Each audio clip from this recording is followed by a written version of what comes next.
Hi. Hello. So, I'm going to begin a 3-part series of not just decoding, but sharing information of, say, the beginning, so that we can come back to today and what's happening now and what needs to change or what is changing and why it's changing, or how we can bring it bigger about a bigger change, and actually just my part in this, which is sharing these theories and this information that I get. So thanks for joining. I'm starting this 3-part series with the Sibys, and this series is going to start with the beginning of how race diversion and also the misinformation of the peoples of the Americas. So it starts with how it started and why it worked, how it continued to work, and where we're at now, and the possible changes that we can do, and just the research that we can do to help bring about this grand change. So welcome. I'm Amy Amethyst. Thanks for joining. Let's start talking about the Sibyllias. If you don't know about the Sibyllias or the Sibyls or the ancient prophetesses, I recommend checking out this book by Mama Zogbe. I'm pronouncing that correctly. It goes into great details about how this all started. So we start with the Sibyls. If you don't know what a Sibyl is, most of you probably think that means a woman with many personalities, which is just another part of the propaganda that's been shared with us. Sibyl actually means prophetess. This is in the dictionary. You can look it up anywhere. If you put in the word Sibyl, the original word is a prophetess, and a prophetess is somebody who connects to the divine. And in this, it goes into great detail about these divine women, and these women were of color. And to say of color is an understatement. These women were very, very dark skinned. And we say African because I believe that that is part of the westernized information that was given to us, which I will get to. So starting with the Sibyls. Each one of the Sibyls that has been recorded that she was able to get information about, starting from the Bible, which is also another way of saying the Sibyl. It's one of the many writings of what I believe was Kume, one of the main Sibyls that has been remembered. I'm just going to share some of the photos. See what I'm saying? Isis, considered a Sibyl, prophetess. Okay. All the depictions of the feminine around the world. So I'm going to start there. It's a great place to start. So there's several things that came to me without a lot of research. One of them is, in school and in college, we learn about the Venus, the depiction of the Venus. And there are these statues that are found all around the world. And let's just take a moment and think about a time when the world wasn't divided. We didn't look at things as like that continent over there, this continent over here, that group of people over there, that group of people over here. The earth was one. It was all one. And so we now call the earth the earth. Is it possible that the whole earth was called Africa at one point, or Ethiopia, or possibly the name of a woman? Earth is actually the name of a Sibyl. Earthrin, one of the names of the Sibyls. This is a Libyan goddess. It's Tanit. So, esoterically, one of the information that had been kind of, Uh, all around the world, the statuesque figure of the female, all around the world. And similar to this, you'll see it in all different kinds of depictions, okay? And this is around the world. So at some point, the whole entire planet knew that the feminine was the divine, the mother of all things. And usually the depiction is a very voluptuous woman, very pendulous breasts, big hips, thick, big woman, right? Very few of them are depicted as leaner women, and even still they're thick-hipped and big-breasted. Also, they're not wearing any clothes or hardly any clothes.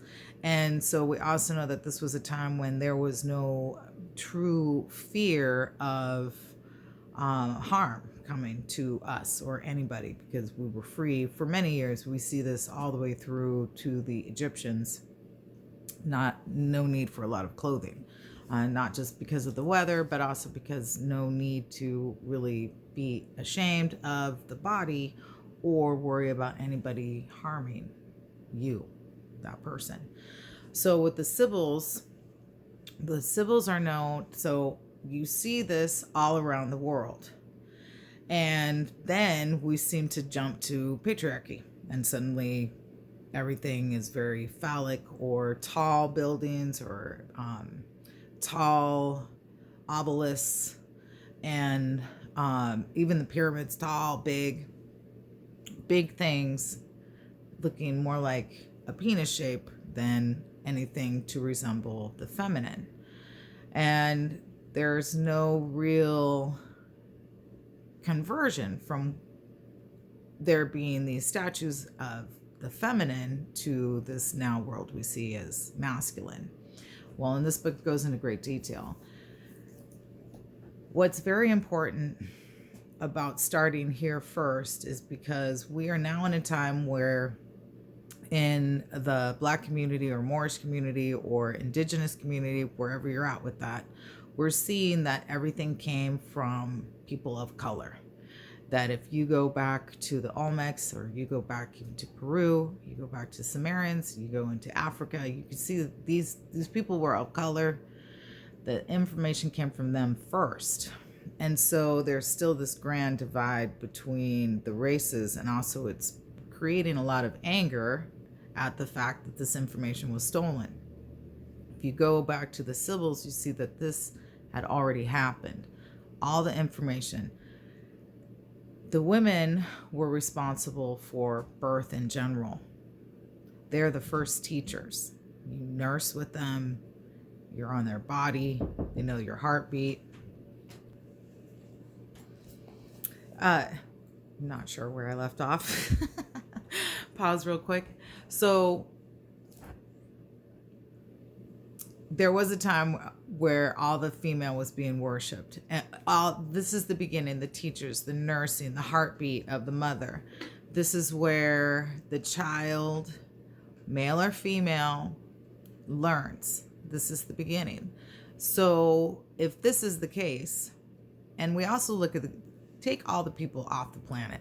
The planet alone has been recognized as a feminine energy with life and miracles and abundance, the power of storms, destruction, creation, all these things. And then we're upon the earth. And before major technology, that's all we had was the earth. We didn't have electricity harnessed yet, not in that kind of way. We did in a way that didn't leave a footprint and didn't destroy the earth and didn't create the environmental problems that we now have today. With that, the mothers knew the stars. They created language. They created the alphabet. Alphabet is actually created, the name of alphabet is from a Sibyl.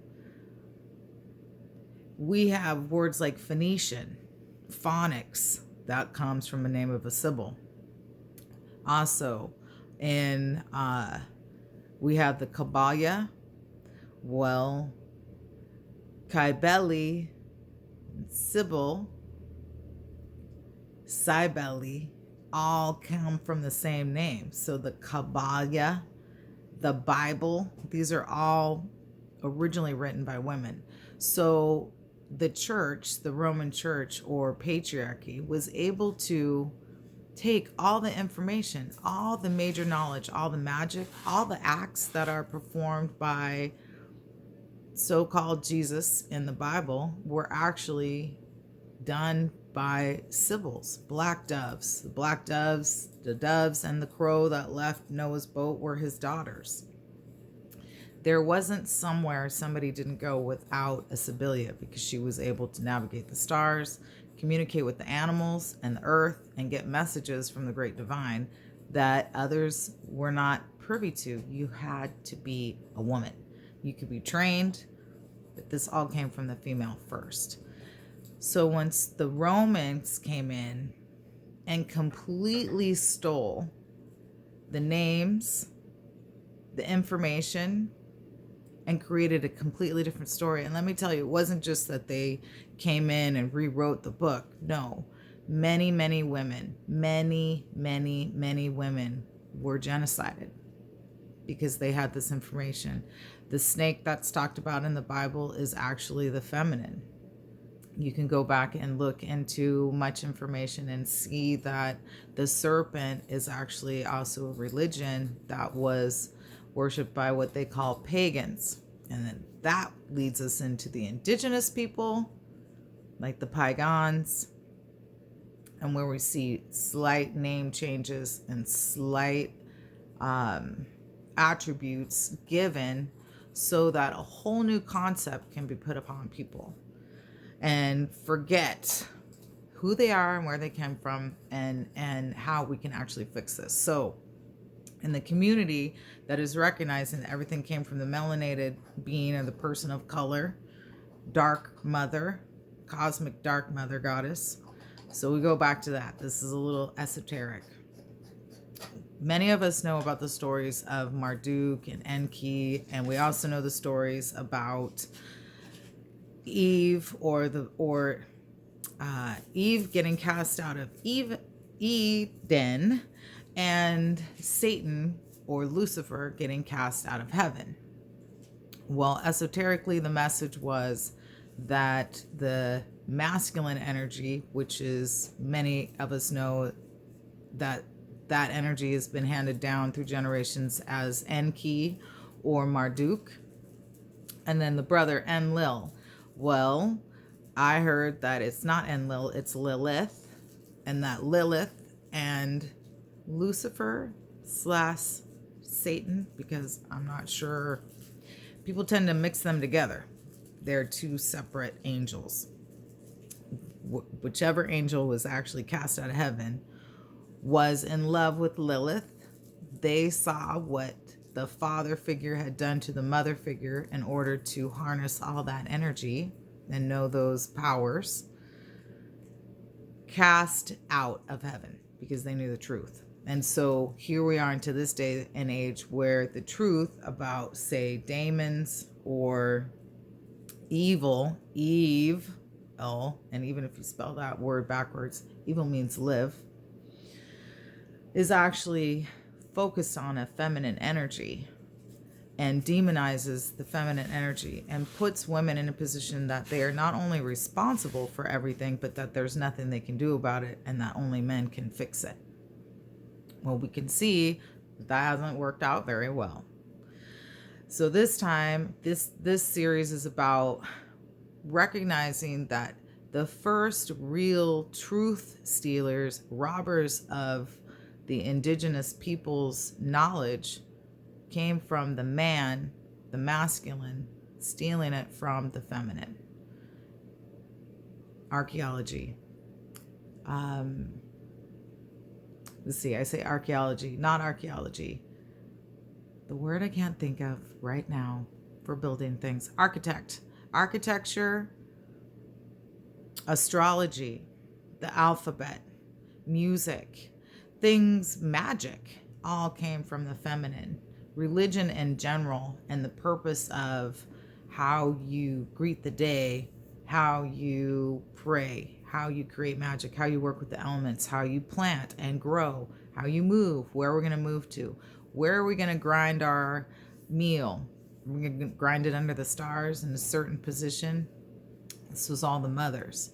So once it is clearly understood that first it was stolen from the black woman, recreated as a white God or a white Jesus or a very light-skinned Jesus, because even if you're creating this Jesus, he is not white. You created a Jesus who was born in the Middle East. He's going to look more like me.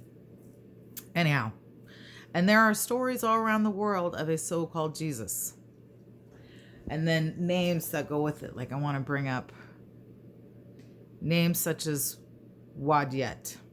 Wadjet or Wadjet is the goddess of Sirius. Wadjet is also a name for Thoth. Thoth was a woman. Anubis was a woman. And put. Many of the deities that we've been told are masculine were not masculine. All the learnings came from women. So the first embalmers, the first ones who knew about death were women because they knew about life to bring it in. And they came from a place where death did not exist until they came into an existence where time or murder created death. And even then, we know the story about Isis putting Osiris back together several times. These are stories of the prophetesses that go way, way, way, way back. So check out this information. Check out the Sibys, the book. There are other books, God is a Woman. There's plenty of information on YouTube about the serpent religion, goddesses. And also, as you learn more and more about the Sibys and you learn more about how information has been slightly shifted so that the patriarchal control can remain, such things like stories about Orishas. And if you know about the Orishas and you assimilate with any of the indigenous deities, Orishas and Kachinas are very, very similar. How this religion is looked at is very, very similar, which comes back to a creator that is both male and female. Female includes both fee and male in her name in that aspect. And as you go and see that slight things have been changed, like I learned in this book and another book, let's see here. Give me a moment. Encyclopedia of Spirits and the Goddess book, that I think it's Persephone, and I hope that that's correct. But one of the goddesses was the original goddess of poetry. And then Odin came in and turned himself into like a garden creature and wooed her into giving him her secret mead. And mead is, we call that beer, but mead at that time was also like a brew that you can drink and you can use for magical practices. He came, stole her poetry mead, and is now known as the father of poetry. Do you see what happens? How is he the father of poetry when he stole it? So that's where it started. All the information was originally stolen from the female. Then we come into this time and we start recognizing that we've been told a whole nother story about where we came from and who we are and what religion we're supposed to practice, and that we're predominantly African, when the word African in itself is universal. It applies to the whole planet. All right, the Sibys, goddesses, Book of Spirits. You can find a lot more. You just keep researching and you'll see everything. everything, language, words, numbers, all come back to the divine feminine mother. Thanks for your time. Have a good day. See you next time. Peace and love.